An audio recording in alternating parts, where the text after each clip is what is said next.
السلام علیکم ناظرین، آپ کا میزبان توصیف احمد خان در حقیقت پروگرام کے پلیٹ فارم سے دوبارہ حاضر خدمت ہے۔ آج ہم نے دو ٹاپکس پہ انفیکٹ ڈسکشن کرنی ہے۔ پہلے ہم اکثر تین جو ہے موضوعات لیا کرتے ہیں، لیکن آج ہم دو موضوعات لیں گے۔ ایک موضوع ذرا زیادہ تفصیل میں ہم بیان کریں گے، تو چلتے ہیں اپنے موضوعات کی طرف۔ پہلا ہمارا موضوع ہے کہ آرمی چیف نے کل نوجوانوں سے خطاب کیا ہے، یونیورسٹی کے مختلف طلباء، مختلف یونیورسٹیز کے طلباء جو تقریباً 2500 جن کی تعداد ہے، بڑی تعداد سے خطاب کیا اور ان کے سوالوں کے جواب دیے، اور اس پر بڑی باتیں ہو رہی ہیں۔ کیسا ایک مثبت پیغام گیا ہے، اس پر بات ہوگی۔ دوسرا، ہم نے پچھلے جو اپنے پروگرام میں ایک گریٹ گیم کا تذکرہ کیا تھا، جو دنیا میں گریٹ گیم چل رہی ہے 3 ملکوں کی، اس کے کیا کمپوننٹس ہیں، تو اس کا ہم نے سرسری ایک تذکرہ کیا تھا کہ جو ہائبرڈ وارفیئر ہے، تو ہائبرڈ وارفیئر کا جو ہم نے سرسری تذکرہ پچھلی دفعہ کیا تھا، تو اس کو ہم اس دفعہ آگے بڑھائیں گے اور اس میں دیکھیں گے کہ کیا کیا ہائبرڈ وارفیئر میں کیا کیا کام ہوئے ہیں، کون کون سی کلاسک ایگزامپلز ہیں جس سے ہم بھی سیکھ سکتے ہیں، کیونکہ ہم بھی دنیا کا حصہ ہیں۔ اور اس پر بات ہوگی کہ بھی اب گریٹ گیم میں اس کمپوننٹ کے ذریعے مختلف ملکوں کو ڈومینیٹ کرنے کے لیے یا دشمن ملکوں کو نیچا دکھانے کے لیے کیا کیا ہو رہا ہے۔ اس کے لیے آج ہم نے زحمت دی ہے خالد فاروقی صاحب کو، روزنامہ آواز کے ایڈیٹر ہیں۔ تو خالد صاحب السلام علیکم، کیسے ہیں آپ؟ بالکل ٹھیک ٹھاک۔ خالد صاحب، گفتگو کا آغاز کرتے ہیں۔ جی، آرمی چیف نے کل بہت بڑا سٹیپ لیا۔ جی، یعنی کہ ہم نے یہ سوچا ہوا تھا کہ نوجوانوں کو نہ ہی چھیڑیں، نہ ہی پوچھیں کہ بھی ان کے خیالات کیا ہیں، ان کے معاملات کیا ہیں، وہ کس طرح سوچتے ہیں۔ تو ایک ان کو دوسروں کے لیے کہ بھی جو منفی طاقتیں ان کے لیے ایک شکارگاہ یا انہیں ایک شکار بنا دیا گیا تھا۔ تو کیا خیال ہے، کیسی باتیں ہوئیں اور کتنا کا اچھا سٹیپ ہے یہ؟ میرے خیال کے مطابق آپ اور میں اور ہم سب جانتے ہیں کہ پاکستان کے خلاف اس وقت جو پروپیگنڈا مہم ہے وہ پوری شدت کے ساتھ جاری ہے، اور یہ پروپیگنڈا مہم اس کا ٹارگٹ نوجوان ہے اور نوجوان ہیں۔ اس کا ٹارگٹ نوجوان ہے اور ہماری سٹیٹ ہے۔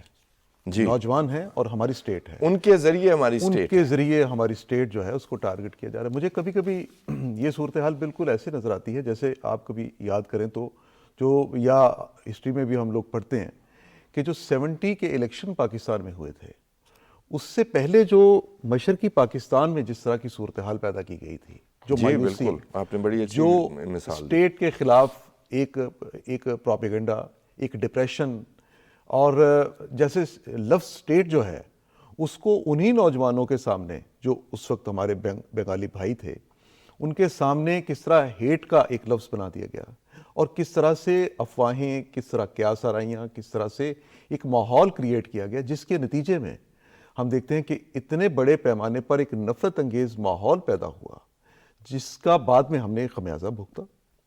اچھا، اب اس کے جو مجھے جو پیٹرن اس وقت نظر آتا ہے، وہ مجھے صورتحال آج یہاں بھی اس خطے میں اور جو پاکستان کے خلاف جو بنائی جا رہی ہے، پاکستان کے اپنے ہی نوجوانوں کے استعمال کرتے ہوئے ایک منظم ایک فضا ہے، اور پھر یہ کسی ایک طرف سے نہیں ہے۔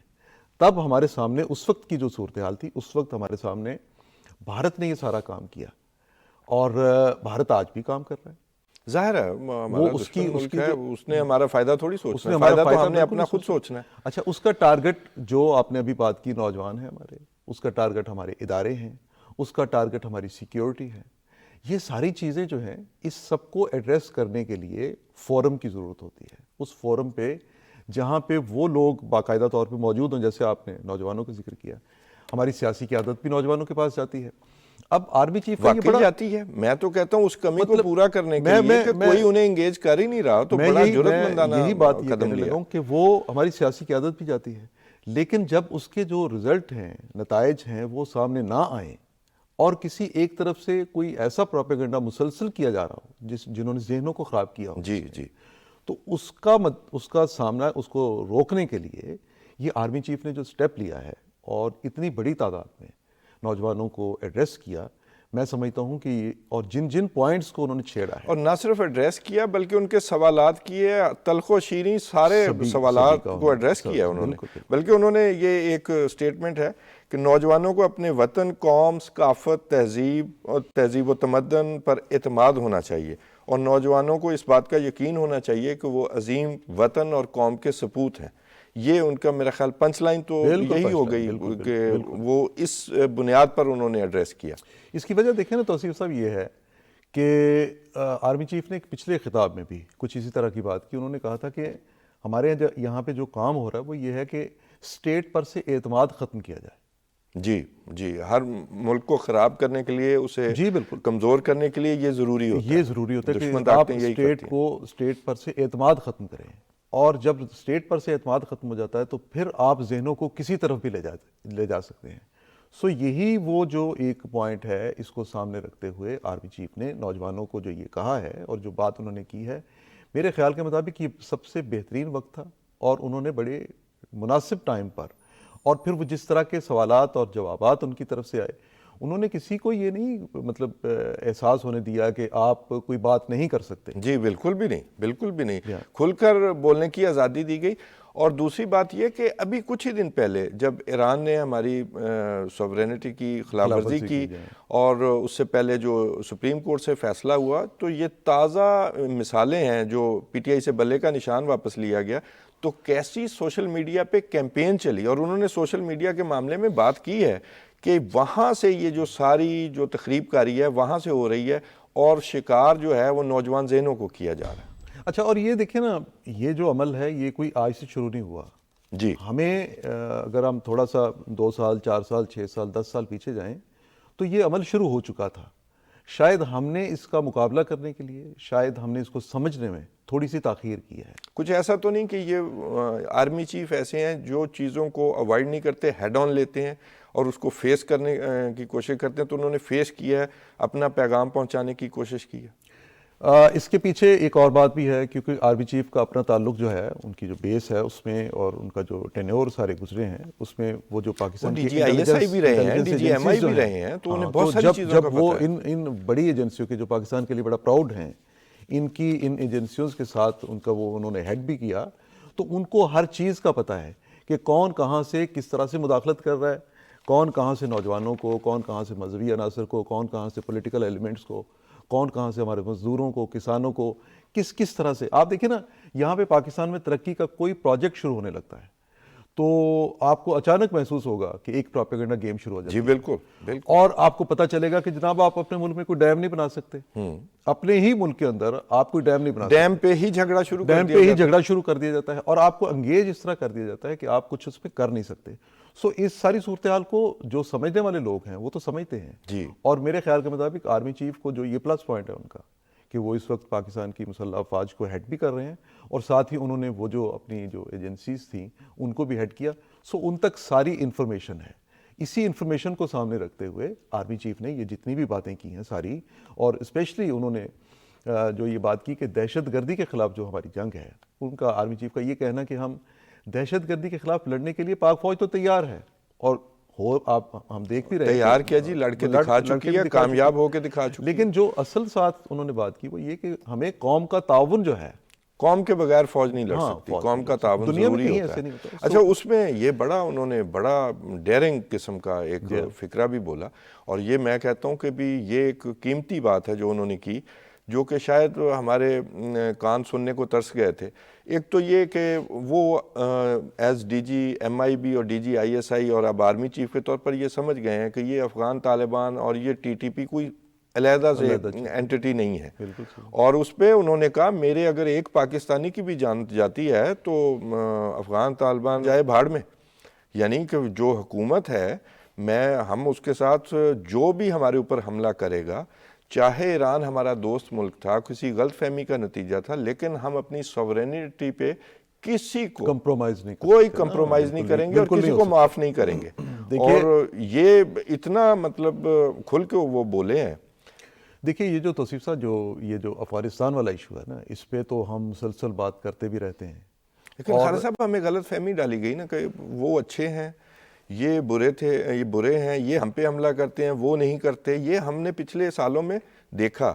اور اب وہ جو ایمبیگوٹی تھی نا وہ آرمی چیف ختم کر رہے ہیں، کیونکہ وہ انہوں نے بطور آرمی چیف بھی اور پچھلے 2 عہدوں پہ بھی یہ چیزیں بہت کلوزلی دیکھی ہوں. اچھا ویسے میری دعا ہے کہ وہ جو یہ ختم کر رہے ہیں نا ابہام جو ہے، وہ جو یہ ختم کر رہے ہیں، میری دعا ہے کہ یہ ختم ہو جائے. جی کیونکہ بہت سے حلقے اب بھی ایسے ہیں جو یہ ماننے کے لیے تیار نہیں ہوں. جی بالکل، بہت زیادہ. میں بالکل، آپ یہ ذہن میں رکھیں کہ ہم لیکن اب ان کے پاس دفاع کے لیے آرگومنٹ کم رہ گیا، کیونکہ وہ ٹی ٹی پی وہیں پناہ لیے ہوئے. نہیں، ٹی ٹی پی کی پناہ کو چھوڑیں، میں تو کہتا ہوں کہ ان لوگوں کے ذہنوں میں بھی اس نے ٹی ٹی پی نے پناہ لے رکھی ہے. بالکل. ابھی تک ان کے ذہنوں سے یہ پناہ جو ہے، اور اصل میں وہ سمپتھائزر ہیں، سمپتھائزر ہیں ان کے. یہ جو ہم جن کو ہم سلیپنگ سیلز کہتے ہیں نا، یہ سلیپنگ سیلز کسی ایک جگہ پہ نہیں ہوتے، کوئی فزیکل نہیں صرف ہوتے. یہ اپنی آئیڈیالوجی میں پورا ان کے ساتھ کھڑے ہوتے ہیں، اور اس کے بعد پھر اپنے وطن کو وہ سامنے نہیں رکھتے، اپنے وطن کو نہیں دیکھتے. وطن ہے تو سارا کچھ ہے. مطلب یہ آپ دیکھیں نا، جب ہم کہتے ہیں نا کہ سب سے پہلے پاکستان، تو اس کا مطلب پھر یہ ہے نا کہ آپ صرف پاکستان کی بات کریں. اور پھر آپ ان کے نظام کی بات کرتے ہیں. بھئی آپ کو ان کا نظام اتنا پسند ہے تو ادھر جا کے رہ لیں.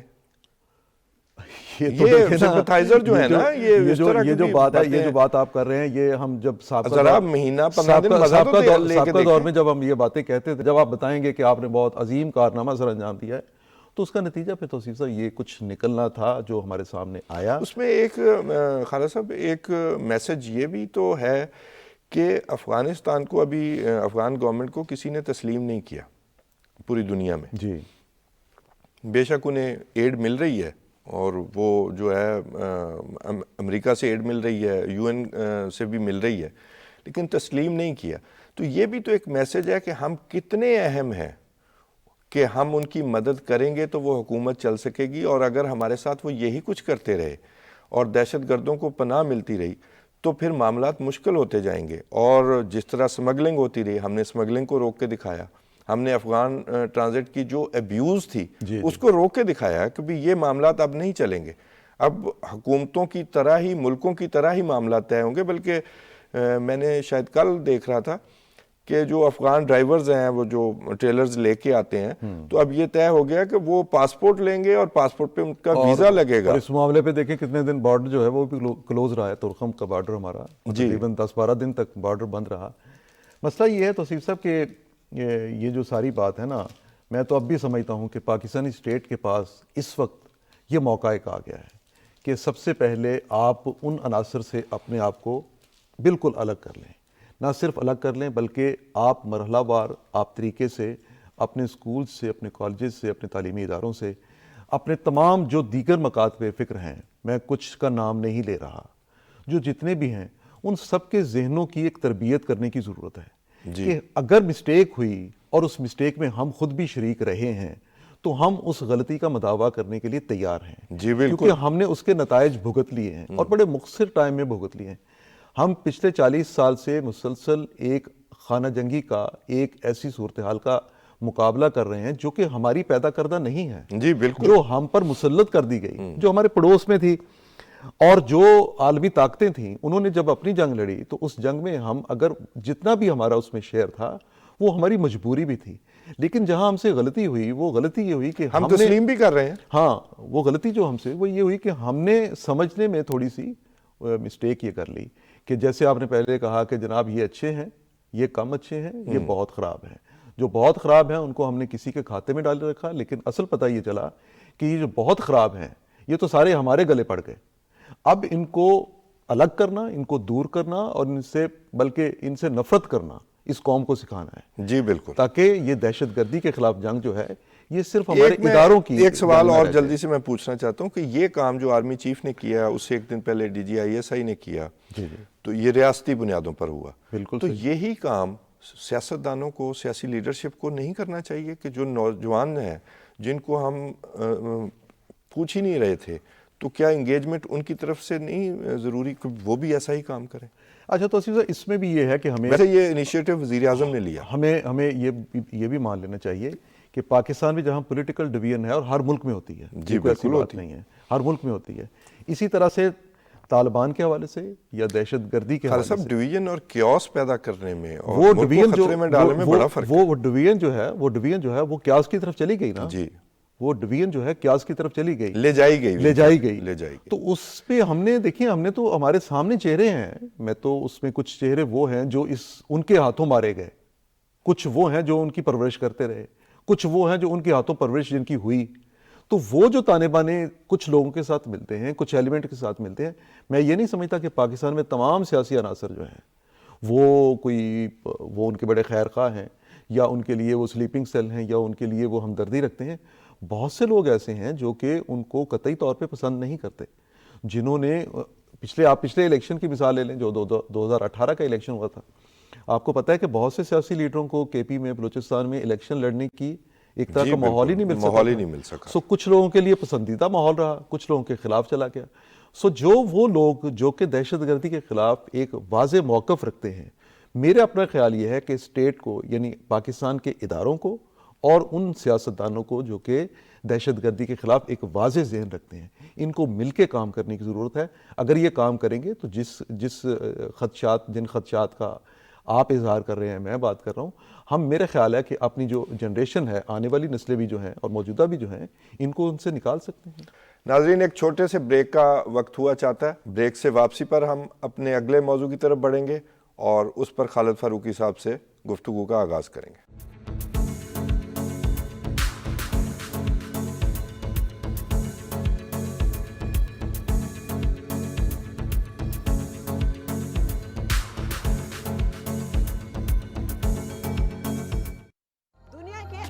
بدل گئے. اہم ایشوز کے اوپر ہم لوگ بات ہی نہیں کرتے کہ دیکھنی ہے کہ اس کے پیچھے ذمہ دار کون ہے. یہی ہے نا پرابلم کہ ہمیں پتہ ہی نہیں ہے کہ ہم نے اپنی بات کو رکھنا کیسے ہے. کیا ہم نے خود کو بدلا؟ سر فہرست جو تجویز رکھنا چاہتا ہوں وہ ہے نصاب میں تبدیلی. سب سے میجر پرابلم ہم فیس ہی کرتے ہیں جب پیرنٹس آ کے کہتے ہیں کہ موبائل نے ہمارے بچے کی زندگی تباہ کر دی. Paedophilia is the main issue as well these days جو اجاگر ہو رہا ہے. مہذب معاشرے اعلیٰ اخلاقی اقدار کو فروغ دیتے ہیں جس سے ایک مہذب قوم کا وجود سامنے آتا ہے. باہر کی دنیا وہی دیکھے گی جو آپ کا اصل چہرہ ہے. پہلے آپ تو دیکھیں کہ آپ اپنی ذمہ داری ادا کر رہے ہیں کہ نہیں کر رہے. وہ کون سے موضوع ہیں جن پر بات کرنا بہت ضروری ہے اور اگر ابھی بات نہ کی تو بہت دیر ہو جائے گی. جس سمت میں وہ لے جانا چاہتے تھے، بدقسمتی سے ہم اس سمت میں بعد میں جا نہیں سکتے. دیکھیے پروگرام مہذب دنیا کے سنگ اپنی ہوسٹ سارا خان کے ساتھ صرف پی ٹی وی نیوز پر.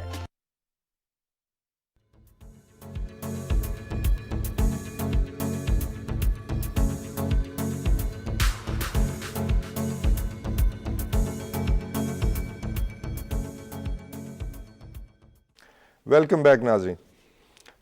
خالد صاحب، پچھلے پروگرام میں ہم نے گریٹ گیم کے کچھ کمپوننٹس کو ڈسکس کیا تھا. اس میں ایک اہم جزء جو ہے وہ ہے ہائبرڈ وارفیئر، جس میں اسلحہ، بندوق، فٹ سولجر، ٹینک، توپیں استعمال نہیں ہوتی. تو اس میں ہم نے کچھ ایگزامپلز جو ہیں وہ ایسے ہی سرسری طور پر ہم نے ان کا تذکرہ بھی کیا. تو پھر ہم نے وعدہ کیا تھا اپنے ناظرین سے کہ بھی اس بات کو آگے بھی بڑھائیں گے. تو ہائبرڈ وارفیئر میں کچھ سکسیس سٹوریز یا ایک دوسرے پر جو اٹیک ہیں، اس کے معاملے پر آپ سے آج بات چیت کا ہم آغاز کرنا چاہتے ہیں. تو یہ سمجھا جاتا ہے کہ رشیا جو ہے وہ اس معاملے میں ہائبرڈ وارفیئر میں وہ بہت آگے ہے. امریکہ تو اپنا سٹیٹس جو ہے نا وہ انفیکٹ بچا رہا ہے، جو اس نے ورلڈ آرڈر جاری کیا تھا 90s میں اس کو بچا رہا ہے. رشیا اور چائنا جو ہے وہ اس کو چیلنج کر رہے ہیں مختلف جو چیزوں میں ہے، جس میں اسپیس بھی آ جاتی ہے، جس میں سی بھی آ جاتا ہے، بہت سارے معاملات ہیں، ٹیکنالوجی بھی آ جاتی ہے.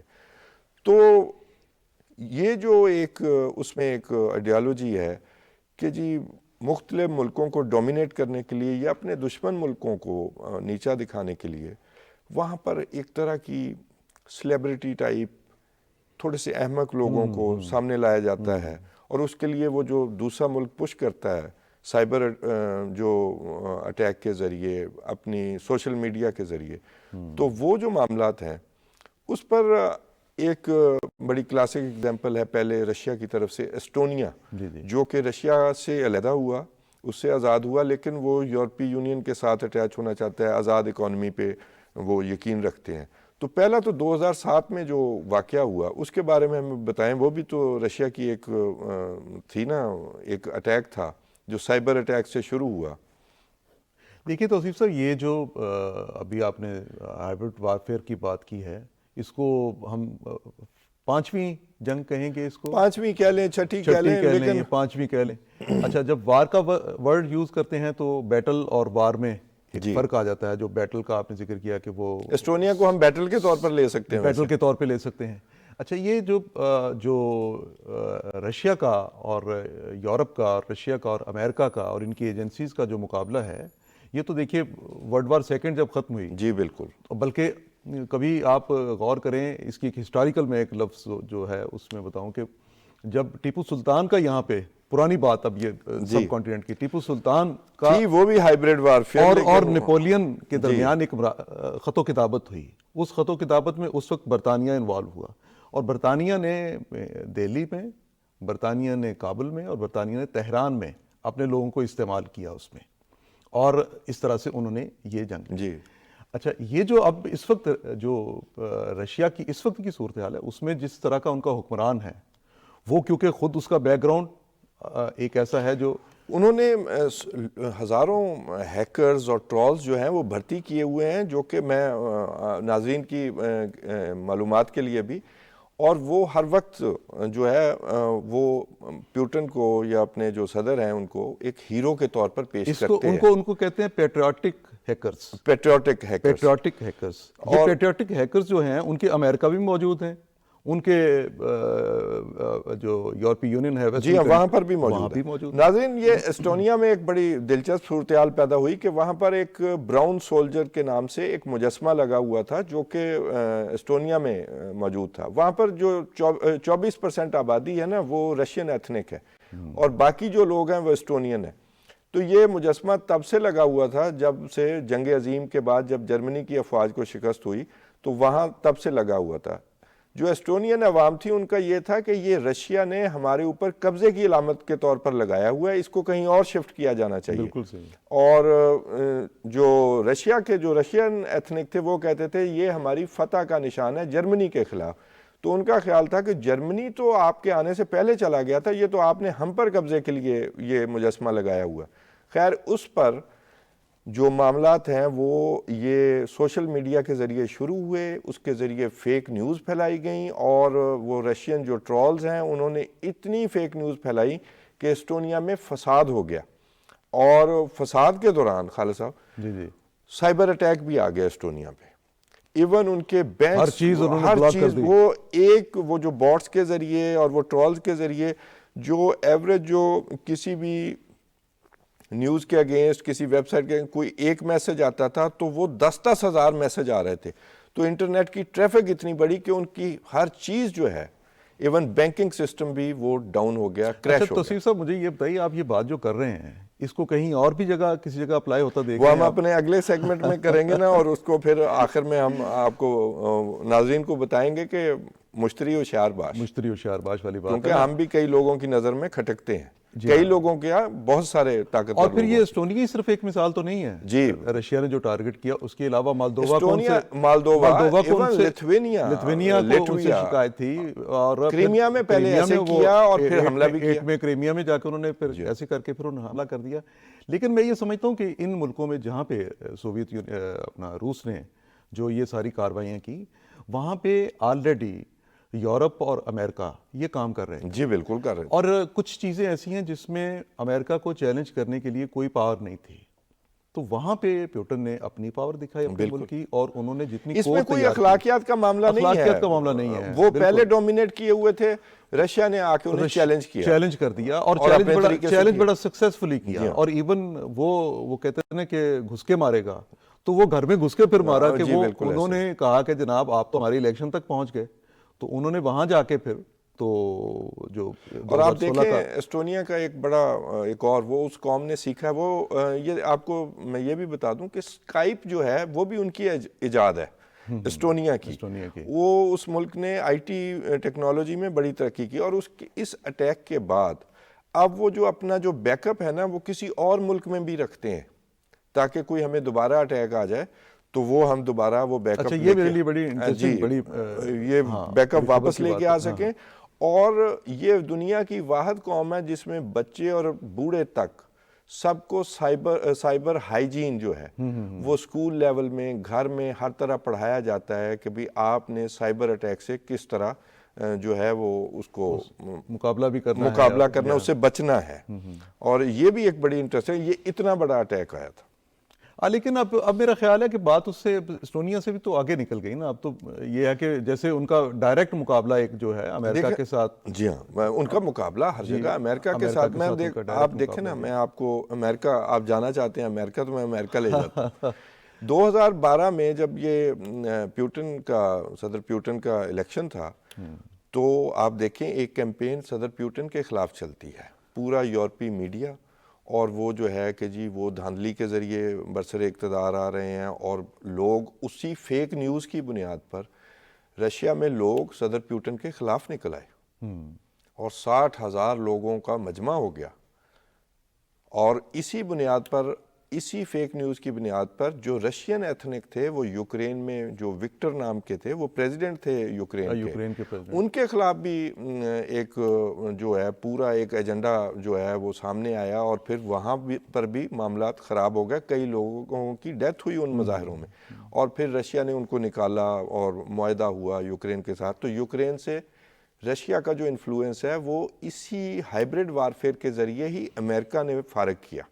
اور میں وہ صدر پیوٹن کا ایک انٹرویو سن رہا تھا، تو اس میں ان سے کہا گیا کہ جناب آپ نے وہ جو الیکشن ہمارے ہوئے اس میں مداخلت آپ نے کی، اور ان کی جو ایجنسیز ہیں ان کا رول اور ان کے ہیکرز کا اور سارا کچھ اس میں. تو پیوٹن کا اس میں جواب یہ تھا کہ بھئی آپ کے لوگ کیا یہ کام نہیں کرتے؟ کیا آپ دنیا کے ہر خطے میں موجود نہیں ہیں؟ کیا آپ نے دنیا کے ہر خطے کو پہلے اپنی ہائبرڈ وارفیئر کے ذریعے تباہ نہیں کیا؟ جی بالکل. اور انہوں نے اس میں کئی ایک مثالیں دی، اور یہ جتنی انہوں نے مثالیں دی وہ سب ہم بھی جانتے ہیں کہ یہ جو 21ویں صدی ہے اس کے شروع میں اور پچھلی صدی کے آخر میں یہ سارے کا سارا عرصہ جو ہے، یہ جس طرح سے دنیا کے مختلف ممالک میں، مختلف خطوں میں امریکہ نے اور یورپ نے جس طرح جنگیں شروع کیں اور جس طرح پروپیگنڈا وار شروع کی، پروپیگنڈا مہم شروع کی، اس کے نتیجے میں آپ کئی جگہ پہ حکومتیں بدلتی دیکھتے ہیں، اسٹیٹس ٹوٹتے ہوئے دیکھتے ہیں. وہ جو اسٹیٹس ٹوٹنے کا عمل تھا، یہ بیسیکلی لڑائی کی جو خوفناک شکل بنتی ہے، یہ جب یورپ میں چلی جاتی ہے نا جی، تو اس وقت یہ زیادہ پھر پوری دنیا پہ اثر انداز ہوتی ہے. یہ یوکرین والی جو آپ بات کر رہے ہیں، ایک ورلڈ ہائبرڈ وار کی صورت میں سامنے آتی ہے، وہ اس شکل میں سامنے آتی ہے. جیسے ابھی بھی جو یوکرین کی جو جنگ ہے، یوکرین اور رشیا کی جو جنگ ہے، اس جنگ کی وجہ سے جو تھرڈ ورلڈ کا ایکچولی جو تھرڈ ورلڈ کا جو اپنا وار کا جو خطرہ ہے، وہ اس یوکرین اور رشیا کے تصادم کی وجہ سے زیادہ نظر آتا ہے، نہ کہ دنیا کے باقی خطوں میں جو اس وقت جو لڑائی جھگڑا یا فسادات جو جنگیں ہو رہی ہیں اس کی وجہ سے اتنا نہیں نظر آتا جتنا رشیا کے ساتھ ڈائریکٹ ایک کانفلکٹ کے شکل میں جو ہے نا وہ پھر سامنے نظر آتا ہے. لیکن مزے کی بات یہ ہے کہ رشین پریزیڈنٹ جو امریکہ کا پروپیگنڈا تھا، جو یہ ہائبرڈ وارفیئر تھی، اس سے بچ نکلے. ان کا الیکشن بھی چیلنج ہوا، بڑا ان کا بھی معاملہ خراب ہوا، لیکن پھر انہوں نے 60% ووٹ لیے. پھر ان کا وقت آیا کہ یہ جو ہار ہے جو ان کے گلے میں ڈالا گیا تھا 16 میں جو ہوا تو آپ سمجھ گئے، تو وہ دوبارہ واپس امریکہ کے گلے میں ڈال دیا. اور وہ پھر ایک کلاسک سٹوری ہے خالد صاحب، اس کے بارے میں بتائیں کہ وہ کیا ہوا. وہ 2013 میں وہ ایک سیلیبریٹی ٹائپ بزنس مین، ایک کون مین، ایک پلے بوائے، وہ جو ہے وہ رشیا جاتا ہے اور کیا کام کرنے جاتا ہے؟ وہ اپنا ایک ٹاور بنانے جاتا ہے. اس سے پہلے انویسٹمنٹ کے لیے جاتا ہے. وہ اس کا انٹینٹ یہ تھا کہ میں وہاں ٹرمپ ٹاور بناؤں گا، لیکن وہ لے کے کیا جاتا ہے جی، مس یونیورس کے مقابلے کو وہ وہاں پر ماسکو میں منعقد کروا رہا ہے اور وہاں پر جو ہے وہ پیسے خرچ رہا ہے.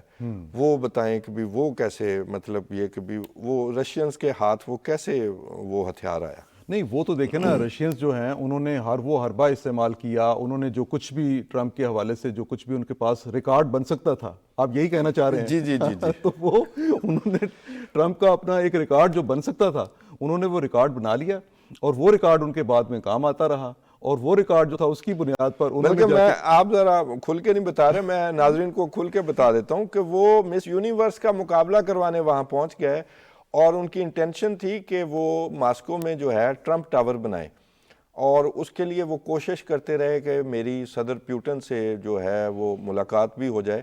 اور اس کے لیے ایک شخص ہیں جو صدر پیوٹن کے بہت قریب تھے، جی جی، ان کے ذریعے جو ہے وہ ملنا بھی چاہتے تھے، اور انہوں نے کوئی ارور فیملی ہے شاید، وہ انہوں نے ان کا وہ ٹھیکے وغیرہ لیتے ہیں، اور وہ ان کے بارے میں بہت زیادہ جو عمرہ کا طبقہ وہ کہتے ہیں کہ وہ صدر پیوٹن سے سرکاری ٹھیکے وغیرہ جو وہ لیتے ہیں، تو وہ ان کو یوز کیا کہ وہ مقابلہ وہاں منعقد ہو سکے اور صدر پیوٹن کے ساتھ بات چیت بھی ہو سکے۔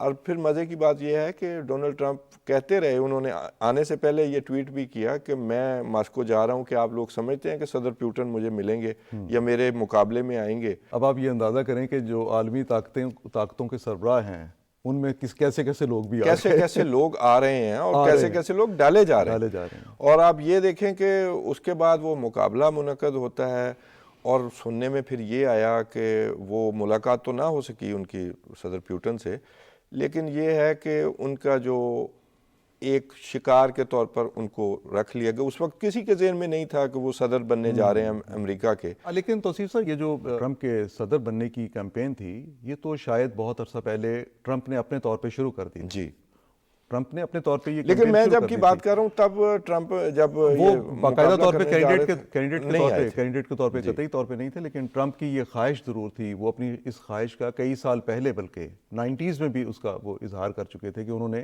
صدر کا الیکشن لڑنا۔ اچھا، جو مختلف ملکوں کی ایجنسیز ہوتی ہیں نا جی، ان کے ذہنوں میں کسی نہ کسی شخص کے بارے میں خاکہ ضرور ہوتا ہے، اور یہ جو امریکہ یا رشیا، یہ جو ملک ہیں، یہ تو لوگوں کو بہت ابتدا سے ان کو جاننے کی کوشش شروع کر دیتے ہیں، اور وہ نظر آ رہا ہے، ان پہ ورکنگ بھی کرتے ہیں۔ اسی لیے تو میں کہہ رہا ہوں کلاسک سٹوری ہے، یہ نظر آ رہا ہے کہ ان کو مطلب یہ ہے کہ انہوں نے جس طرح سے پھر بعد میں وہ جو یہ ساری وہ ویڈیو والی بھی جو ساری سٹوری ہے، جو کچھ انہوں نے ان کا ریکارڈ بھی بنا لیا، سارا کچھ کر لیا، لیکن شاید یورپ میں یا امریکہ میں اس طرح سے ان چیزوں کو سمجھا تو جاتا ہے غیر اخلاقی، لیکن آپ دیکھتے ہیں کہ ایسے الزامات کے باوجود وہاں پہ جو معاشرہ ہے اس کو ایکسیپٹ بھی کر لیتا ہے۔ لیکن کسی بھی شخص کو اپنے مقصد کے لیے بنا کے اس کو استعمال کرنا جو ہے، وہاں پہ یہ ہمارے سامنے جو کلاسک سٹوری جس کو آپ کہہ رہے ہیں اور مثال کہہ رہے ہیں، تو وہ ٹرمپ کی ہے۔ ٹرمپ کو اسی طرح سے بعد میں، اگرچہ رشیا کو استعمال تو نہیں کر سکا ٹرمپ کو، ہم یہ تو نہیں کہہ سکتے کہ رشیا نے ٹرمپ کو استعمال کر لیا، لیکن یہ ضرور ہے کہ وہ امریکہ میں جو ایک بہت بڑی لابی ہے، ڈیموکریٹس کی بالخصوص جو لابی ہے، انہوں نے رشیا پہ ہمیشہ یہی الزام لگایا، اور باقاعدہ طور پہ یہ پیوٹن کو اس میں انہوں نے جھوٹا قرار دیا کہ اگر آپ اس سے انکار کرتے ہیں کہ آپ نے یہ سارا کچھ نہیں کیا تو آپ ایک جھوٹے آدمی ہیں، تو ان کو اپنے ان الزامات کی پھر تردید کرنا پڑی۔ ناظرین، ایک بریک لیتے ہیں اور اس کے بعد گفتگو کا سلسلہ یہیں سے ہی شروع کریں گے۔ ٹیک اے بریک۔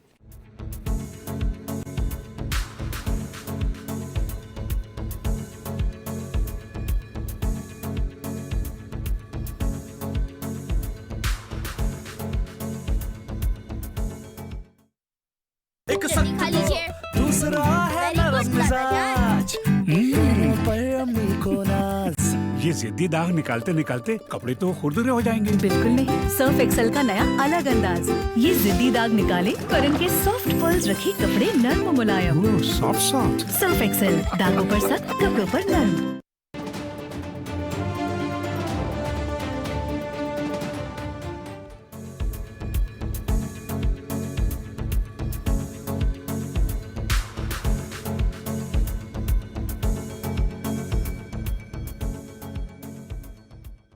ویلکم بیک ناظرین۔ جی خالد صاحب، پھر یہ اب ہائیبریڈ وارفیئر ٹارگٹ ہنٹ کرنے کے بعد یہ امریکہ پہنچ جاتی ہے، اور اس کے بعد یہ 2016 سے آغاز ہو جاتا ہے۔ تو ہم نے سنا کہ ڈیموکریٹک پارٹی کے جو اکاؤنٹس ہیں، ای میلز ہیں، وہی ہیک ہو جاتی ہیں، اور اس کے بعد اس بنیاد پر جو معاملہ ہے وہ شروع ہو جاتا ہے، اس پر پروپیگنڈا شروع ہو جاتا ہے۔ اچھا، لیکن توصیف صاحب، اس میں کیا ہم یقین سے کہہ سکتے ہیں کہ یہ سارا کچھ جو ہے وہ رشیا نے کیا؟ دیکھیں وہ، کیونکہ یہ ایک متضاد سی سٹوری بھی ساتھ ساتھ چلتی ہے۔ جی بالکل چلتی ہے کہ کیا یہ سارا جو ہے، کیونکہ جو پروپیگنڈا کیمپین جو تھی، جو خود امریکہ کے اندر جنریٹ کی گئی، اس میں ایک الزام تو آ گیا رشیا پہ، کہ پوٹن پہ، کہ انہوں نے یہ سارا کچھ ہمارے الیکشن کو، اور جس طرح انہوں نے ہیلری کلنٹن کی جو ای میلز کا جو خالد صاحب، یہاں پر میں آپ کو تھوڑا سا بتانا چاہتا ہوں کہ ایف بی آئی نے رپورٹ کیا ڈیموکریٹک پارٹی کو سیکرٹلی کہ آپ کے کچھ جو کمپیوٹرز ہیں، کچھ اکاؤنٹس جو ہیں وہ ہیک ہو چکے ہیں، اور انہوں نے اس بات کو سیریس نہیں لیا۔ یہ سیریسنیس تو تب آئی جب ہلری کلنٹن کی ای میلز وہ ہیک ہوئی. اور آپ کو بڑا انٹرسٹنگ یہ بھی بات بتاؤں کہ وہ وکی لیکس والا جو جولیان اسانج ہے، وہ جب سلیکشن ہونی تھی ڈیموکریٹک پارٹی کی طرف سے کینڈیڈیٹ آف پریزیڈنٹ کے طور پر ہلری کلنٹن کی، اس سے صرف ایک دن پہلے وہ اعلان کرتا ہے کہ ہم کچھ ای میلز جو ہیں وہ ہم لیک کرنے جا رہے ہیں جو ہلری کلنٹن کی ہوں گی. اور مبینہ طور پر یہ کہا جاتا ہے کہ یہ کام رشین ہیکرز کا تھا جنہوں نے وہ جولین اسانج کو وہ پرووائڈ کی، اور پھر اس نے وہ میرا خیال ہے بہت ساری وہ ای میلز تھیں جس کی وجہ سے ڈیموکریٹک پارٹی کی جو کیمپین ہے وہ کافی کمپرومائز ہوئی. نہیں یہ بات ٹھیک ہے بالکل، لیکن میں نے تو اس میں ایک جو ان کی میں کہنا یہ چاہتا تھا کہ ان کی تفتیش کے مطابق فٹ سٹیپس جو ہیں وہ رشینز کی طرف، ہیکرز کی طرف جاتے ہیں. ہاں میں عرض یہ کر رہا ہوں کہ اس میں بھی کیا وہ جو امریکہ کا یا ڈیموکریٹس کا یا ان کی ایجنسیز کا، یہ جو ایف بی آئی کا، سی آئی اے کا یہ جو موقف تھا، کیا یہ بالکل درست رہا یا یہ درست ہو سکتا ہے؟ یہ ہمیشہ آپ دیکھیں نا کبھی گرے میں کھیلتی ہیں.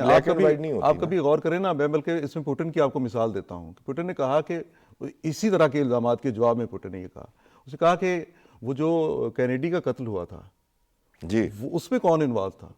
تو کیا اس میں رشیا انوالو تھا؟ جی بالکل. تو جب اس طرح کے واقعات ہوئے تو اس میں اتنا بڑا امریکہ کی ہسٹری میں واقعہ ہو گیا، تو پھر یہی تھا کہ اس میں خود امریکہ کی اپنی ایجنسیز جو ہیں ان کا بھی رول ہو سکتا ہے، کیونکہ وہ دیکھیں نا اقتدار کی جو لڑائی ہے وہاں پہ کس طرح کا حکمران رکھنا ہے، جو اسٹیبلشمنٹ امریکہ کے اندر موجود ہے وہ پوٹن نے ضرور کیا ہے، اس نے اپنے آپ کو ڈومینیٹ کیا، اور وہ پورے کا میرا خیال ہے یہ دنیا میں اب ایکنالج کیا جاتا ہے کہ یہ رشیا جو ہے ہائیبریڈ وارفیئر جو ہے وہ اس میں امریکہ کے انتخابات میں اس کا متاثر کرنے میں کامیاب رہا ہے، اور ایک سکسیس سٹوری کے طور پر لیا جاتا ہے. اب یہ بات ٹھیک ہے آتا ہے، اور اس میں مزے کی بات یہ ہے کہ جب یہ الیکشن قریب آتے جاتے ہیں تو کس طرح سوشل میڈیا پہ سیلاب آتا ہے، اس پہ پوسٹ کا، ٹویٹر پہ، فیس بک پہ. آپ دیکھیں نا وہ جو انالیٹیکا اس کا نام کیا ہے جو فرم جس کو فیس بک نے اپنا ڈیٹا شیئر کیا، اور اس ڈیٹا کو پھر اگین اسی ہائیبریڈ وارفیئر میں یوز کیا گیا، اور اس نے تو تسلیم کیا اور معافی بھی مانگی مارک زکربرگ نے.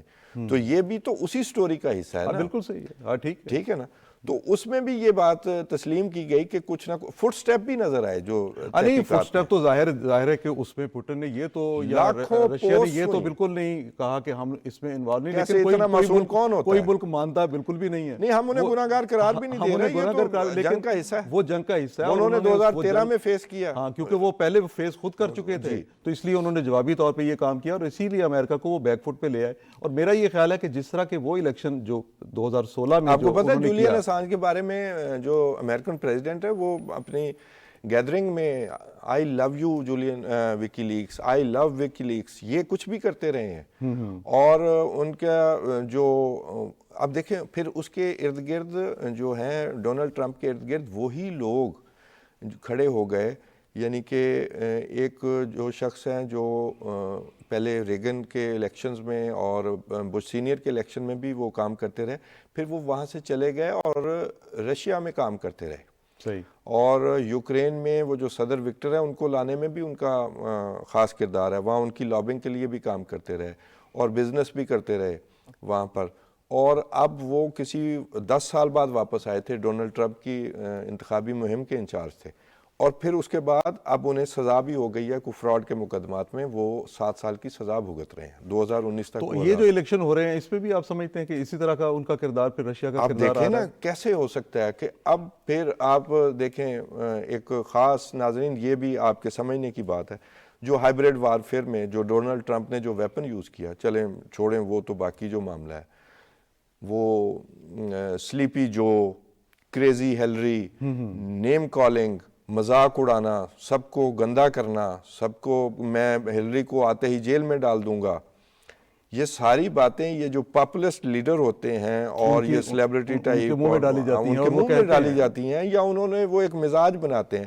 آج جو حالات ہوئے ہیں کہ وہاں پر جو الیکشنز میں جو ڈیموکریٹک پارٹی اور ریپبلکن اتنی واضح تقسیم سوسائٹی میں پیدا ہو چکی ہے، اتنی نفرت پیدا ہو گئی ہے کہ یہ کبھی امریکہ کی تاریخ میں ایسا دیکھا ہی نہیں گیا نہیں کہ وہ دیکھیں نا سیاست کی بنیاد پر اتنی جب نفرت سے وہ واقعات پچھلے جب الیکشن کے نتائج ٹرمپ نے تسلیم نہیں کیے اس کے بعد سے جو تقسیم جو شروع ہوئی اور ابھی اسی تقسیم کے نتیجے میں اس تقسیم کا ان کو فائدہ یہ ہوا ہے کہ اس تقسیم کے نتیجے میں ٹرمپ ایک بار پھر سب سے سکسیسفل اپنی ریپبلکن کی طرف سے مسلسل نفرت کی سیاست کر رہے ہیں. مسلسل نفرت کی سیاست ہے اور کورٹس کے خلاف نفرت کی سیاست ہے, ہر شخص کے خلاف جو ان کے نشانے پہ ہے. اس طرح مذاق کا نشانہ بنانا, اس طرح جی ہاں, مطلب جو بائیڈن کو جس طرح بنایا اور ہیلری کو جس طرح بنایا اور پھر اگین وہ نوجوان ووٹرز کو اس طرح کی نعروں سے اٹریکٹ کرتا ہے, وہ کامیاب ہوئے اور وہ ٹوٹل نفرت کی سیاست پہ وہ اب بھی وہ چل رہے ہیں. اور میں تو ابھی کل کے ان کے بھی جو کچھ جگہوں پہ جو ان کے سٹیٹس کے جو ریزلٹس ہیں ان میں یہ دیکھ رہا تھا کہ اس سارے ماحول کے اندر اس کو ٹرمپ کو پھر ایک برتری حاصل ہو رہی ہے کہ وہ ایک سکسیسفل کینڈیڈیٹ کے طور پہ سامنے. وہ میرا خیال ہے ریپبلکنز کے تو وہی امیدوار ہوں گے. آپ دیکھیں اس وقت ایک اور تھے جو گولڈ سٹون ان کا نام تھا, وہ برٹشر تھے, تو وہ بھی اٹیچ ہوئے, لیکن وہ بھی ایک بلینئر جو رشین ہے اس کے ہاں وہ اس کے ساتھ مل کے کام کرتے تھے اور وہ بھی ان کی انتخابی مہم میں تھے. اور یہ رشینز کی ساری انویسٹمنٹ بھی جو ہے جی, جو رشین یہ جتنا ان پہ کرپشن کے چارجز لگتے ہیں ان کی ساری انویسٹمنٹ بھی امریکہ اور برطانیہ وغیرہ ان ملکوں میں جی ان ملکوں میں کی, اور وہ انویسٹمنٹ اسی پرپس اور کے ساتھ ہوتی ہے. اسی نفرت کو وہ مزید ہوا دے رہے ہیں جو پہلے لے کے چلے تھے, اب اس کو مزید, انہیں یہ پتہ ہے یہ ویپن ہے, ان کے پیچھے بھرمار ہے ہزاروں ایسے سوشل میڈیا کے کی بورڈ واریئرز جو ہیں جو مبینہ طور پر کہا جاتا ہے کہ رشین ہائبریڈ وارفیئر کا حصہ ہیں, جو کہ ان کے پیغام کو پھیلاتے ہیں, وہ جس کو کہتے ہیں ریچ, وہ اس کی ریچ بڑھاتے ہیں اور وہ نفرت کو یعنی کہ اس کو 1000 سے ملٹیپلائی کر کے آگے وہ لوگوں تک ڈسیمینیٹ ہو رہی ہے. اچھا یہ ویسے آپ تھوڑا سا مجھے یہ بھی بتائیں, آپ کا تو اس پہ بہت زیادہ نہیں بڑی مہارت آپ نے رکھی ہے, بتائیں گے آپ مجھے یہ کائنڈلی تھوڑا سا مجھے بھی میری انفارمیشن کے لیے بھی کہ یہ کیا واقعی اس طرح سے کہ آپ یہ ایک ماحول پیدا کر کے اتنی بڑی کامیابی سمیٹ سکتے ہیں, اور یہ جو کچھ کہا جا رہا ہے مثال کاؤنٹر ایک کویسچن کے طور پہ یہ ہے کہ جو کچھ جیسے میں نے پہلے عرض کیا کہ کیا یہ جو امریکن پروپیگنڈا ہے یا ویسٹرن پروپیگنڈا ہے, کیا یہ نہیں ہے کہ یہ ہمارے سامنے اس طرح کا ایک بندہ آیا ہے اور اس کے پیچھے یہ پروپیگنڈا ہے, انہوں نے یہ سارا کچھ کیا ہے, اپنی ناکامی کو تسلیم کرنے کی بجائے دوسرے پہ الزام لگانا؟ نہیں, انہوں نے اپنی ناکامی تسلیم کی, بلکہ صدر اوباما جو ہیں وہ اپنے لاسٹ اسٹینٹ میں انہوں نے اس پر تحقیقاتی جو ہے وہ تحقیقات کا بھی حکم دیا, اور اس میں اس تحقیقات میں جس کا میں پہلے ذکر کر رہا تھا, اس تحقیقات میں انہوں نے یہ ایف بی آئی نے اپنا لوگو استعمال کرنے کی اجازت نہیں دی کہ ہم سیاست میں یہ سیاسی معاملہ ہو. باقی جو ہوم لینڈ سیکیورٹی ہے انہوں نے یہ کہا کہ اس میں رشین فٹ سٹیپس نظر آ رہے ہیں, اور اس میں آخری موقع پر بہت ساری بحث کے بعد صدر پیوٹن کا نام نکال لیا گیا, ورنہ امریکہ ڈائریکٹ اس کام پہ بھی جا رہا تھا کہ ہمارے انتخابات پر اثر انداز ہوئے ہیں رشین جو ہیکرز ہیں. اور یہ بھی کہا جاتا ہے کہ چائنا میں ایک ملاقات ہوئی تھی صدر اوباما کی اور رشین پریزیڈنٹ پیوٹن کی, جس میں اس بات پر کافی تلخی بھی ہوئی تھی, اور انہوں نے کہا تھا کہ آپ نے ہمارے انتخابات پر اثر انداز ہونے کی کوشش کی ہے. ظاہر ہے آگے سے رشین پریزیڈنٹ نے کہا ہوگا کہ ایسا نہیں ہے, تو یہ بھی ایک کوئی تلخ ملاقات کا بھی ایک ریکارڈ جو ہے وہ کہا جاتا ہے. یہ بات صحیح ہے, لیکن میرا یہ خیال ہے کہ اب جو کچھ یہ بازی میں وہاں پہ ہوتا رہا ہے, ابھی اب جو الیکشن ہونے جا رہے ہیں اس میں بھی یہ سارا کچھ دہرایا جائے گا پھر اسی طرح سے. اور جی ظاہر ہے, دیکھیں نا اس کا ایک بیسک ایجنڈا ہے کہ آپ تھوڑا سا کمپرومائزڈ آدمی, جیسے میں نے کہا کہ بھی وہ ویڈیوز والا معاملہ بھی, اور ویڈیوز کے معاملے میں اب دیکھیں سیٹ پیٹرن ہے, وہ ایک آف دی ریکارڈ جو ہے وہ ایک ان کی گفتگو بھی لیک ہو گئی کہ میرے لیے یہ کوئی ایشو نہیں ہے, ڈونلڈ ٹرمپ نے کہا میرے پاس پیسہ ہے, میں پیسے کے ذریعے ایسے تمام مقدمات سے نکل سکتا ہوں, ٹھیک ہے, وہ گفتگو بھی لیک ہو گئی. لیکن پیٹرن سیم ہے ہر جگہ, چاہے آپس میں مقابلہ ہے دو بڑی طاقتوں کا یا کسی ملک کو ڈومینیٹ کرنا ہے, کمپرومائزڈ سلیبریٹی ٹائپ. وہ ہائبریڈ وارفیئر میں یہ کہا جاتا ہے کہ نسبتاً احمق لوگ پاپولر سیاست کی بنیاد پر ان ملکوں پر مسلط ہو جاتے ہیں, اور پبلک کی سپورٹ ہوتی ہے کیونکہ پبلک کو اس فیک نیوز کے سیلاب میں جو ہے وہ بہا دیا جاتا ہے, اور اس وقت ریاست بے بس ہو جاتی ہے, جس کا ہم نے پہلے سیگمنٹ میں ذکر کیا, جس کا آرمی چیف بھی ذکر کر رہے ہیں کہ سوشل میڈیا کے ذریعے کیا کچھ پھیلایا جاتا ہے. تو اس میں ہمارے لیے کیا سبق ہے؟ ہمارے لیے سبق یہ ہے کہ ہم سبق ادھر سے سیکھنے کی کوشش کریں کہ وہ جو معاشرہ تقسیم ہو رہا ہے. دیکھیے دو چیزیں جو ہے نا، یہ صرف احمق لوگ جو ہیں ان کو ہی نہیں، بلکہ میں سمجھتا ہوں کہ وہ لوگ جن کے اوپر محب وطن ہونے کا ٹیگ ہوتا ہے ان کے ساتھ بھی یہ کام ہوتا ہے. جیسے میں نے شروع میں احمق لیڈرشپ، میں اس لیڈرشپ کے ساتھ ساتھ میں یہ عرض کروں کہ جیسے میں نے شروع میں مثال دی تھی بنگلہ دیش کی، کہ 70 کی جو مثال دی تھی، اس میں دیکھیے یہ جو اب جس شکل میں آج ہے یہ ذرا جدید شکل ہے، لیکن اس وقت بھی کام انہی خطوط پہ ہو رہا تھا. خطوط تو وہی رہتے ہیں. ہاں، انہی لائنز پہ سارا کام ہوا. اسی طرح سے وہ ٹولز چینج ہو گئے. ہاں، اسی طرح سے وہ تمام جو سوسائٹی کے جو مختلف طبقات تھے ان سب کو اسی طرح متاثر کیا گیا. وہاں پہ وہ لوگ جو نیشنلسٹ تھے ان کو اپنے طور پہ متاثر کیا گیا، جو مذہبی طبقہ تھا اس کو متاثر کیا گیا، جو اسٹوڈنٹس تھے ان کو کیا گیا. جو کچھ وہاں ہوا، اور کہیں کوئی سپیس نہیں دی جاتی. مذہبی ٹچ بھی ساتھ، سیلیبریٹی ٹچ بھی ساتھ، اور ہر طرح کا ٹچ ساتھ. ایون یہ کہ بعض چیزوں کے بارے میں جو اس لیڈرشپ میں خامی ہوتی ہے وہ لوگوں کو بتایا جاتا ہے کہ دراصل یہ خوبی ہے، اور وہ اس کو اگنور کرتے ہیں اس میں جو. اور اس کی مثال میرے خیال کے مطابق پاکستان میں اس وقت جو ہے ہم نے دیکھی ہے کہ کچھ مخصوص طرح کے ذہن جو ہیں ان کو بنایا گیا ہے، مخصوص لیڈرشپ. میرا تو خیال ہے ہم پر بہت اٹیک ہے اس وقت، اور یہ اسی سوشل میڈیا کے ذریعے اور اسی پیٹرن پہ یہ اٹیک جو ہے اس کا میرے خیال کے مطابق ابھی تک اس کا جو ابھی یہ تو ٹھیک ہے آرمی چیف نے کل خطاب کیا، لیکن اس اٹیک کا منظم انداز میں مقابلہ کرنے کی شاید ابھی صلاحیت مجھے کم نظر آ رہی ہے. جی، کیونکہ جن لوگوں کو اس کا مقابلہ کرنا ہوتا ہے، شاید ہم اس خطرے کو ابھی اتنا فیل نہیں کر رہے، لیکن امریکن سوسائٹی جس طرح تقسیم ہونے جا رہی ہے، جتنی نفرت پھیلائی جا رہی ہے، تو میرا خیال ہے ہمیں سبق حاصل کرنا چاہیے. نہیں توصیف صاحب، امریکن سوسائٹی کی اویئرنیس اپنی جگہ پہ، پاکستانی سوسائٹی کی اویئرنیس بھی ضرور ہوتی ہے، کیونکہ ان کا سیاست میں انٹرسٹ، ان کا کرنٹ افیئرز میں، ان کا دنیا میں کیا ہو رہا ہے کیا نہیں ہو رہا ہے، اس میں انٹرسٹ ان کا بہت زیادہ ہوتا ہے. وہاں تو لوگوں کو شاید اپنے کام سے اتنی فرصت نہیں ہوتی. ہاں، پولیٹیکلی وائبرنٹ ہم زیادہ ہیں، بالکل زیادہ ہیں.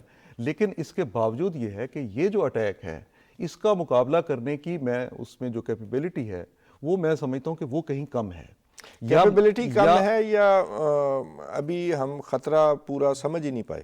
نہیں، خطرہ میرا خیال ہے ہمارے آرمی چیف تو جہاں سمجھ آنے کی ضرورت ہے وہاں تو سمجھ اس کی آ گئی، لیکن پبلک کے لیول پہ جس پہ اتنا زیادہ کام ہو گیا، کیونکہ وہ دیکھیں نا، بدقسمتی یہ ہے کہ سوسائٹی کے وہ طاقتور عناصر جو یہ جو کیمپین تھی اس میں وہ بھی تھوڑے شریک ہو گئے. وہ لوگ جب شریک ہوئے تو انہوں نے مسلسل پچھلے 10 سال ایک ایسا ماحول پیدا کر دیا جس سے اب نکلنا جو ہے وہ ان کے لیے بھی مشکل ہو گیا اور ہم سب کے لیے بھی مشکل. اور وہ پاپولسٹ سیاست جو ہے جتنی خطرناک، جتنی خوفناک ہے، وہ اپنا اثر دکھا چکی ہے نا. جی بہت شکریہ خالد فاروقی صاحب. ناظرین، آج کے لیے اتنا ہی. یہ جو ہم موضوع پہ گفتگو کر رہے ہیں، جو ہمارا دوسرا موضوع تھا، اس پر گفتگو آئندہ آنے والے دنوں میں بھی جاری رہے گی. امید ہے آپ کو ہمارا پروگرام پسند آئے گا. اس پر اپنا فیڈ بیک دیتے رہیے گا. اپنے میزبان توصیف احمد خان کو آج کے لیے اجازت دیجیے. اللہ حافظ.